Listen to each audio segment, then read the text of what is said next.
The Chicago Board of Education just wrapped up 2 days of public hearings on an amended budget ahead of next week's Board of Education meeting. All this as City Hall is ramping up the pressure on cash-strapped CPS to pay the city back for a $175 million pension payment.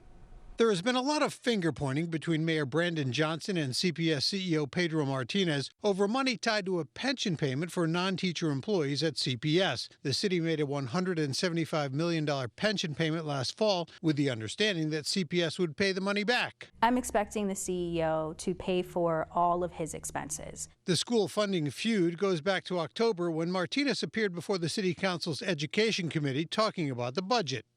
So even if we did a TIF surplus to cover that 375, are you committing to reimbursing the 175 towards that pension payment? Absolutely, Alderman. Those figures are in the millions of dollars. The dilemma for the district is that it only has enough money to pay for a new contract for the Chicago Teachers Union and the principals, or to repay the city for the pension payment. On Wednesday, Mayor Johnson deflected when asked what the city's contingency plan would be if CPS does not come up with the money. He made a promise to City Council, and so it's incumbent upon him to keep to his word. Martinez explaining to the Board of Education during amended budget hearings the past 2 days that the promise was contingent on getting millions more in TIF money. But the commitment was based on the request for 484.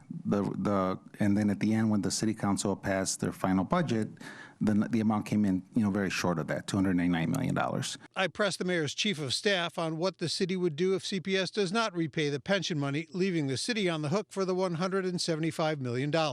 That is his job, to take care of his budget, to secure the resources, include every single expenditure that he has known. Please tell me the city is at least making contingency plans if that happens.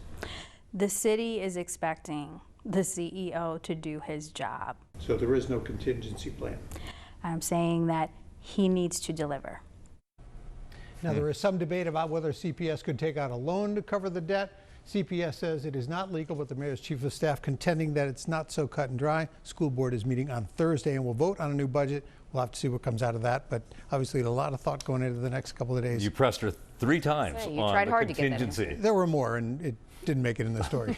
Watch breaking news on YouTube. Subscribe to ABC7 Chicago Eyewitness News.